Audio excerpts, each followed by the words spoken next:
दोस्तों, हम इंसानों को चाहे कितने भी धोखे क्यों ना मिले, चाहे कितने भी दुख, चाहे कितनी भी तकलीफें क्यों ना उठानी पड़े, लेकिन हम कभी भी आगे बढ़ना कभी नहीं छोड़ते।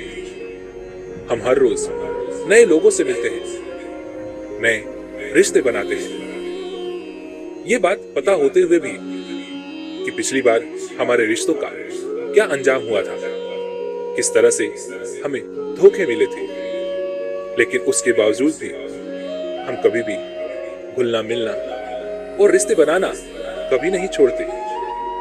तो सवाल यहां पर यह उठता है कि क्या हम गलत हैं? क्या हमारे मन को यह बात समझ नहीं आती कि अकेले रहना क्या होता है, धोखा खाना क्या होता है? तो फिर हम भला अकेले रहना कैसे सीखें? यदि हम आज के युग की बात करें तो विज्ञान ने काफी आगे निकल चुका है। विज्ञान की मदद से आज हमारे पास वो सारी सुख सुविधाएं हैं जिससे हमारा काम चुटकियों में हो जाता है। लेकिन दूसरी तरफ यदि हम वास्तविकता को देखने का प्रयास करें तो इसी विज्ञान की मदद से हमारे पास मनोरंजन के भी हजारों नए तरीके हैं, जिस कारण हम खुद के साथ ही वक्त बिताना भूल चुके हैं। जब भी हमें खाली वक्त मिलता है तो हम अपने मोबाइल का इस्तेमाल करते हैं, या तो उससे बातें करने में लगे रहते हैं, या तो फिर कुछ ऐसी चीजें देखने में लगे रहते हैं जिससे हमें कोई ज्ञान नहीं प्राप्त होने वाला, जिससे हमारा समय भी पूरी तरह से नष्ट होता चला जाता है, लेकिन हमें इसका तनिक भर भी आभास नहीं है। और समय बीतते बीतते हम ये तक भूल चुके हैं कि अकेले रहना क्या होता है, अपने साथ समय बिताना क्या होता है, अपने अपनों के साथ समय बिताना किसे कहते हैं। तो अब यहां पर सवाल ये उठता है कि आखिर हम अपने साथ अपने अकेलेपन का, अपने एकांत का आनंद कैसे उठाएं?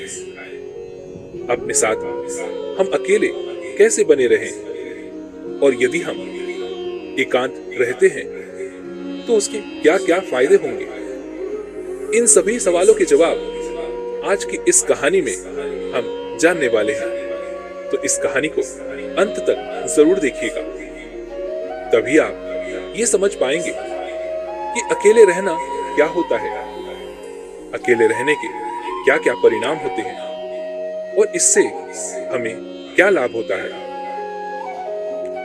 बहुत समय पहले की बात है, किसी नगरी में एक बहुत ही धनवान सेठ रहा करता था। वह बहुत धनवान था और बड़ा ही संवेदनशील भी था। उसके पास इतना धन था कि 7 पुश्ते बैठकर यदि उस धन को खत्म करने का प्रयास भी करे तब भी वह धन कभी समाप्त नहीं होता। उस व्यक्ति के पास वो सारी सुख सुविधाएं थी, लेकिन वह व्यक्ति बड़ा ही करुणावान था, दयावान था। वो कभी किसी व्यक्ति को छोटा नहीं समझता था, ना ही वो कभी किसी की मदद करने से पीछे हटता था। जब भी कोई व्यक्ति उससे मदद मांगता तो वो उसे कभी भी ना नहीं कहता। उस सेठ से जो भी मदद हो पाती वह अवश्य करता। यह बात धीरे धीरे पूरे गांव में फैल गई और सब अब उस सेठ का फायदा उठाने का प्रयास करने लगे। लोग उस सेठ के पास जानबूझकर अपने दुखी होने का दिखावा करते, नाटक किया करते, ताकि वह सेठ उन्हें कुछ धन दे दे। और वह सेठ इतना दयालु था, इतना करुणावान था कि वह लोगों की बातों पर यकीन कर लिया करता और उनकी कुछ न कुछ मदद वो अवश्य किया करता। और उस सेठ को हमेशा बस यही लगता था कि वह उन जरूरतमंदों की मदद कर रहा है जिन्हें उसकी सच में आवश्यकता है, जिस कारण उसका मन बहुत शांत रहता और वह मन ही मन बड़ा प्रसन्न भी रहा करता था। धीरे धीरे ऐसे ही कई दिन बीत गए। उस धनी सेठ का एक मित्र था।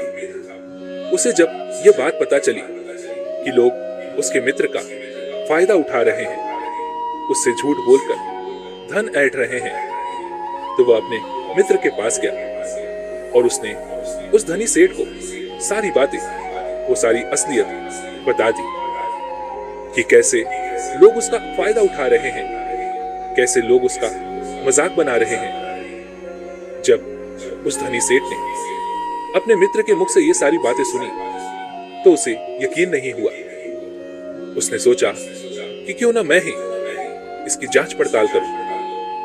और उसने जब जांच पड़ताल की तो उसे भी यही पता चला कि लोग उसका फायदा उठा रहे हैं, उसका मजाक बना रहे हैं। और जब यह बात उस धनी सेठ को पता चली तो उसके दिल को गहरा धक्का लगा।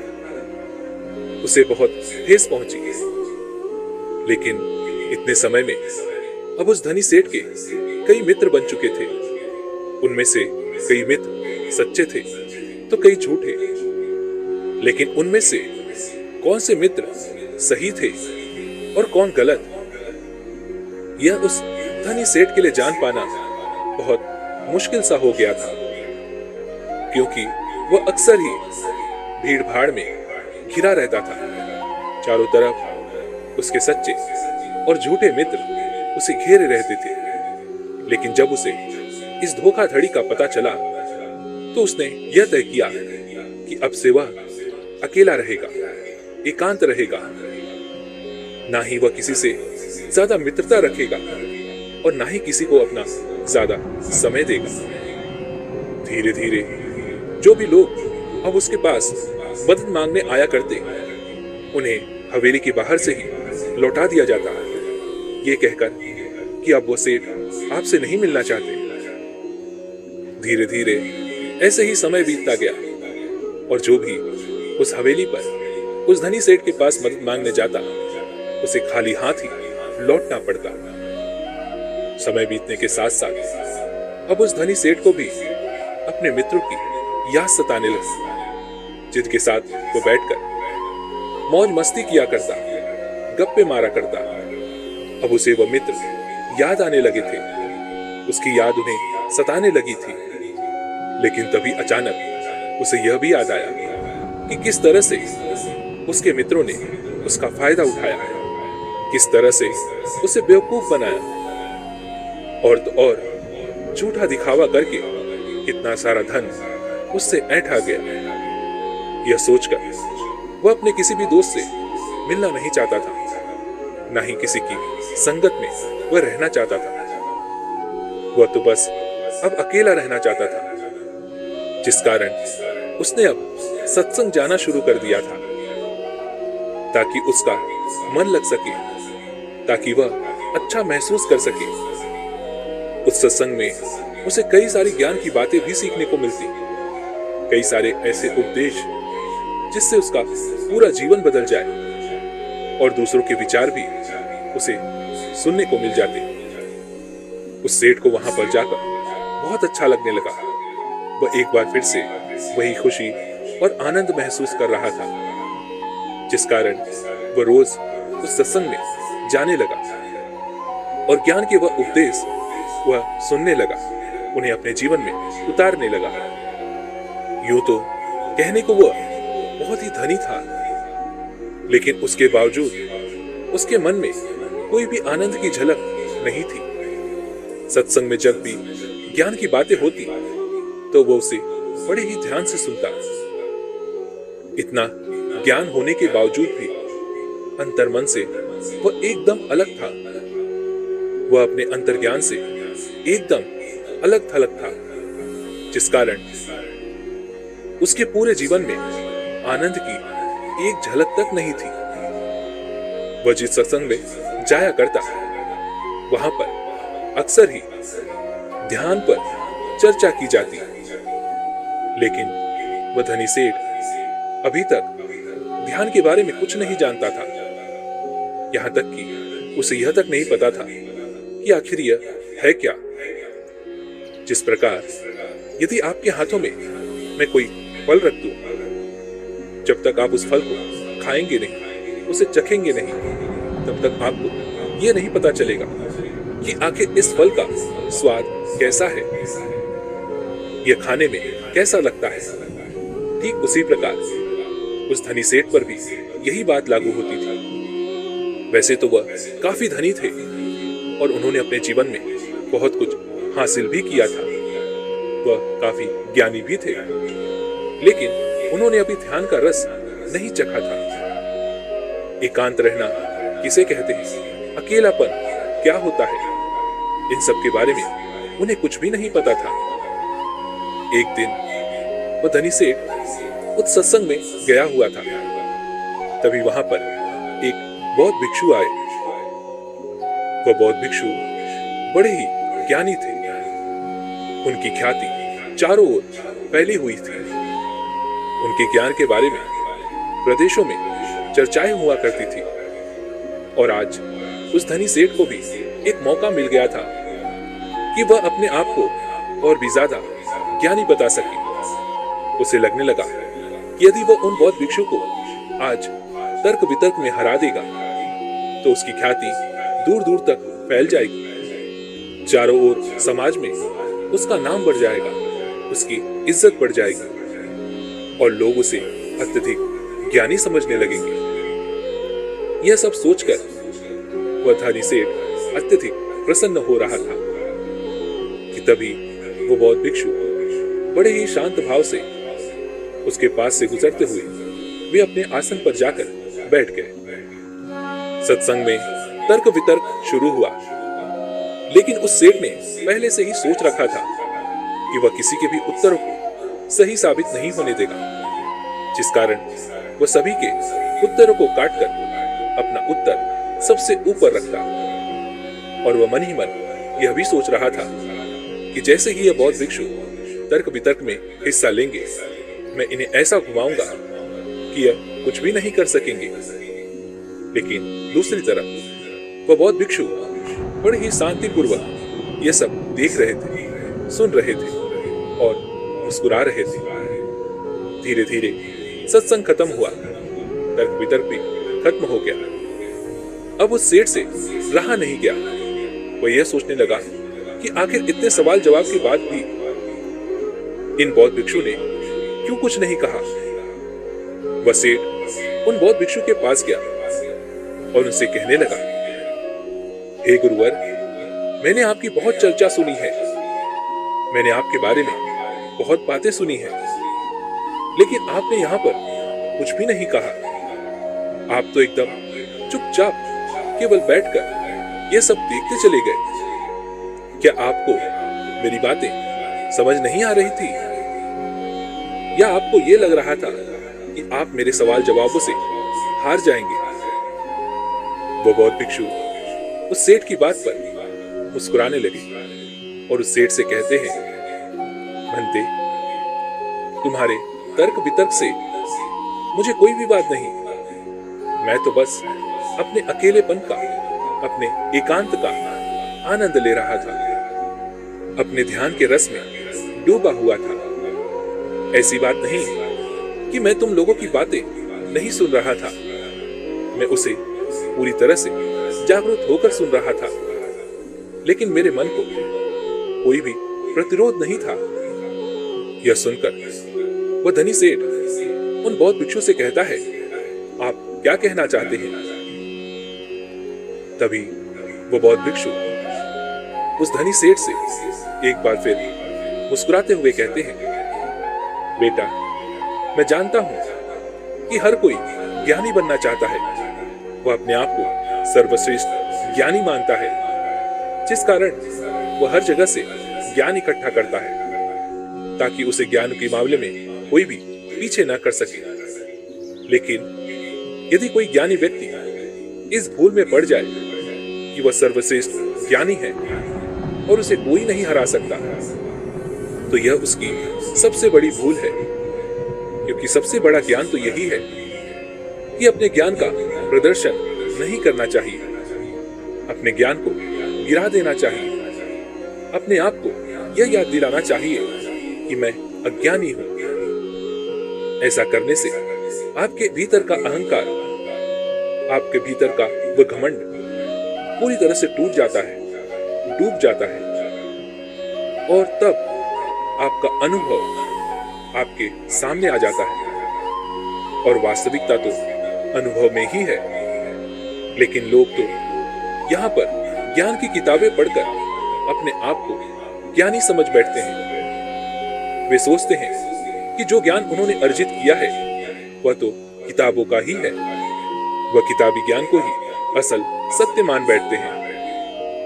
और यही कारण है कि ऐसे लोग कभी भी एकांत का वह आनंद नहीं उठा पाते, क्योंकि वह तो बेवकूफों की तरह हमेशा अपने ज्ञान का प्रदर्शन करने में ही लगे रहते हैं। उन बौद्ध भिक्षु के मुख से यह सारी बातें सुनकर उस धनी सेठ के दिल पर चोट सी लगी। उसे बहुत धक्का सा महसूस हुआ। उस धनी सेठ ने उन बौद्ध भिक्षु से कहा, आपके कहने का अर्थ क्या है? जब कोई व्यक्ति ज्ञान अर्जित कर लेता है तो उसके बाद उसे कौन सा रास्ता अपनाना चाहिए? क्या उसे अपने ज्ञान के बारे में लोगों को नहीं बताना चाहिए? क्या ज्ञान लोगों को नहीं बांटना चाहिए? यह सुनकर वो बौद्ध भिक्षु उस धनी सेठ से कहते हैं, असली ज्ञानी होने की पहचान तो यही है कि वह अपने ज्ञान से लोगों को सही मार्ग दिखाए, जिससे दूसरे व्यक्ति के मन में उठने वाले जो भी सवाल हैं, जो भी प्रश्न हैं, वो पूरी तरह से खत्म हो जाए। जब तुम किसी असली ज्ञानी व्यक्ति से मिलोगे तो तुम्हें यही देखने को मिलेगा कि वह कभी भी अपने ज्ञान का प्रदर्शन नहीं करते, बल्कि उनका एकांत ही, उनकी चुप्पी ही तुम्हारे सभी सवालों का जवाब तुम्हें दे देगी। जरा एक बार के लिए ये सोचो कि तुमने इतना ज्ञान अर्जित किया, तुमने इतने ज्ञान की बातें की, लेकिन इस ज्ञान का क्या फायदा जब तुम खुद ही अपने साथ रहना नहीं जानते, अपने एकांत, अपने अकेलेपन का आनंद लेना नहीं जानते? तो भला इतना ज्ञान इकट्ठा करके, इतना ज्ञान अर्जित करके क्या फायदा हुआ? जरा दिमाग लगाओ, सोचो कि क्या तुम अपने आप को अभी तक जान सके हो? उन बौद्ध भिक्षु के मुख से ये सारी बातें सुनकर वह धनी सेठ उनके चरणों में गिर पड़ा और उनसे कहने लगा, हे गुरुवर, तो अब मुझे क्या करना चाहिए? मैं कैसे एकांत का लाभ उठा सकता हूं? मैं कैसे अकेलेपन का वह आनंद उठा सकता हूं? उस धनी सेठ के इस प्रश्न का जवाब देते हुए वो बौद्ध भिक्षु उस धनी सेठ से कहते हैं, बेटा, मैं तुम्हें एकांत के स्वाद को चखने के लिए ऐसे 4 सूत्र बताता हूं। यदि तुमने इन 4 सूत्रों को अपने जीवन में उतार लिया तो तुम अवश्य ही एकांत का रस चख सकोगे। तुम अपने अकेलेपन का, अपने एकांत का अनुभव कर सकोगे। और एक बार तुमने अपने अकेलेपन, अपने एकांत का अनुभव कर लिया तो तुम्हारा मन हमेशा प्रसन्न रहेगा, खुश रहेगा। तुम्हें किसी भी चीज की, किसी भी मनोरंजन की कोई आवश्यकता नहीं पड़ेगी। तुम्हें किसी ऐसे व्यक्ति की भी कोई आवश्यकता नहीं पड़ेगी जिसके साथ तुम अपना समय बिताओ। और आनंद का यह रस परमानंद बन जाएगा और यह हमेशा तुम्हारे साथ ही रहेगा, तुम्हारे भीतर रहेगा और यह हमेशा तुम्हारे साथ ही चलता रहेगा। आगे वो बौद्ध भिक्षु उस धनी सेठ को पहला सूत्र बताते हुए कहते हैं कि अपने अंदर अपने आप को जानने की उत्सुकता को बढ़ाओ। तुम्हें यह जानना होगा कि तुम्हें खुद को जानना क्यों जरूरी है। हमने हमेशा ही एक सवाल जरूर सुना होगा कि खुद को जानना बहुत जरूरी है, लेकिन खुद को जानने के लिए हमें क्या करना चाहिए? तो यह सवाल ही आपका जवाब है। जब आप अपने मन में ये बैठा लेते हैं कि हमें खुद को जानना है, खुद को पहचानना है, तो यही सवाल आपको आपके जवाब तक ले जाता है। आप अपने आप के बारे में जानने के लिए प्रेरित होते हैं। लेकिन वहीं पर यदि आप ये सोचते हैं कि खुद को जानना क्यों जरूरी है, तो आप कभी भी खुद को जानने का प्रयास ही नहीं करेंगे। तो सबसे पहले ये जानते हैं कि खुद को जानना क्यों जरूरी है। हमें अपने आप को जानना इसलिए जरूरी है क्योंकि हम अपने आप को जानते ही नहीं। जैसे कि यदि कोई व्यक्ति आपको कुछ भला बुरा कह रहा है, जिससे आपको क्रोध आ जाता है और आप क्रोध के आवेश में आकर उस व्यक्ति से कुछ अपशब्द कह देते हैं, लेकिन बाद में आपको अपने इसी कहे पर पछतावा होता है, दुख होता है। आप ये सोचने लगते हैं कि मुझे ऐसा नहीं कहना चाहिए था, मुझे उससे कुछ अलग तरह का व्यवहार करना चाहिए था। तो यहाँ पर समझने वाली बात यही है कि आप करना कुछ चाहते थे, लेकिन हो कुछ और गया। जैसे कि आप किसी को अपशब्द नहीं कहना चाहते थे, लेकिन अपशब्द तो दूर, आपने तो जमकर एक चाटा तक जड़ दिया। हालांकि आप ये करना नहीं चाहते थे, लेकिन आपसे ये हो तो जरूर गया है। अब ये करवाने वाला कौन है? ऐसे और कई सवाल आपके मन में उठने लगते हैं। तो आपके अंदर इसे जानने के लिए भी एक उत्सुकता जाग उठती है कि आपको खुद को जानना क्यों जरूरी है। यदि आप खुद को जानते हैं तो आप कभी भी ऐसा व्यवहार नहीं करेंगे, बल्कि आप उस व्यक्ति के अपशब्द पर खुद को देखेंगे, समझेंगे, परखेंगे और उसके बाद ही कोई प्रतिक्रिया आप उस व्यक्ति को देंगे, जिससे बाद में आपको किसी तरह का कोई पछतावा नहीं होगा और आपका मन भी पूरी तरह से शांत रहेगा। आगे वो बौद्ध भिक्षु उस धनी सेठ को अगला सूत्र बताते हुए कहते हैं कि आजकल के जीवन में हमारा मन अनेकों प्रकार की सुख सुविधाओं से, अनेकों प्रकार की मनोरंजन से घिरा रहता है। तो क्या यह सही है? दोस्तों, आपने देखा होगा कि जब आप अपने मोबाइल का इस्तेमाल कर रहे होते हैं, थोड़े समय के लिए तो ठीक है, लेकिन जब आप इसे लंबे समय तक इस्तेमाल करते हैं, अपना मनोरंजन करते हैं, तो आप अपने ही फोन से ऊब जाते हैं और फिर हमारा मन किसी और चीज में भी नहीं लगता। जिस मनोरंजन से हमारा मन खुश होना चाहिए था, हम उसी से ऊब जाते हैं, परेशान हो जाते हैं, चिंतित हो जाते हैं। इस विज्ञान ने हमें बहुत कुछ दिया है, लेकिन वहीं पर दूसरी तरफ हमें कुछ ऐसे साधन भी दे दिए हैं जिससे हम कभी भी एकांत नहीं रहना चाहते। हम हमेशा मनोरंजन में डूबे रहना चाहते हैं, लेकिन इससे हमारा एकांत छिन गया है और इसका सबसे बड़ा उदाहरण आपके हाथों में है, अर्थात आपका यह फोन।